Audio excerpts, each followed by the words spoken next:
guys, Jeff Hamon from RC Maker. Welcome to my first video. I am planning on doing a number of videos, hoping to explain some tips and tricks, some setups, new products, anything to do with RC Maker and the SP1 in the future.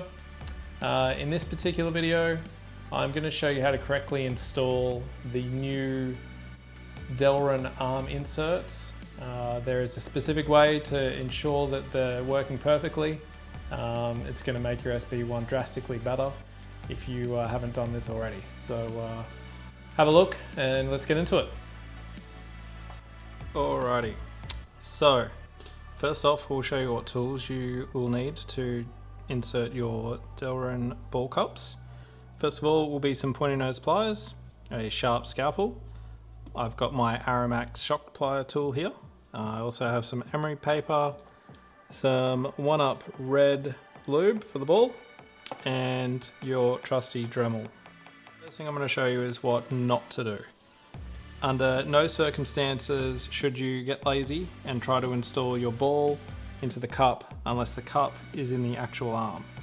If you try to do this, the ball will more than likely snap in like normal, and you'll think that it's alright and everything's fine, and you'll continue on your merry way, only to find when you do your maintenance that you actually have split the Delrin cup and causing yourself all sorts of grief with your ball being able to pop out of the cup easily. So, hence why it's in the instructions, always insert your Delrin cup into the arm before you try to put the ball in.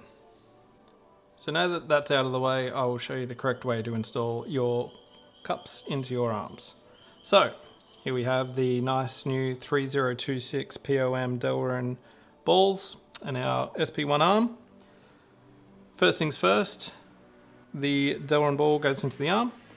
We're then going to grab our 1-up racing red lube. Just 1 drop of that is sufficient just to aid the process of the ball going into the arm. We're going to grab our steel ball, and then we're going to use our Aramax shock pliers just to gently squeeze that ball into the Delrin insert. So now that that's in there, we're going to remove it. Why do we remove it? Well, what we want to do now is make sure that the Delrin is perfectly matched with the ball. So an easy way to do that is to just grab your pointy nose pliers and a couple of decent squeezes, not too much, but you'll get a feel for it. If anyone's done ball joints in the earlier cars, you'll know that this is a good way to free your suspension up.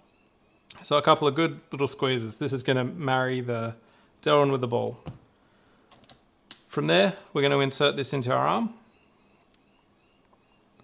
and we're going to check how free this ball is. Now, I've actually got really lucky on this one, and the ball is pretty much, perfectly free. So if the ball can sort of move under its own weight, then you're on a winner there.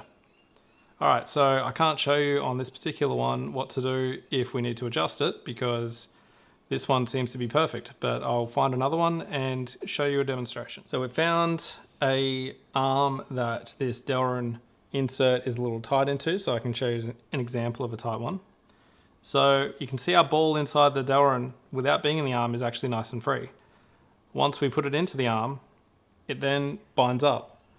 This is no good for your suspension at all on your SP1. You need all of these balls to be perfectly free and fall under their own weight like the previous one. So I'm going to show you how to quickly make this nice and free. Remove the Delrin cup.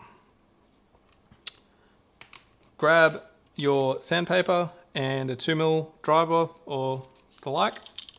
I like to just wrap it around the driver, and then inside the hole we're just going to relieve it a little bit.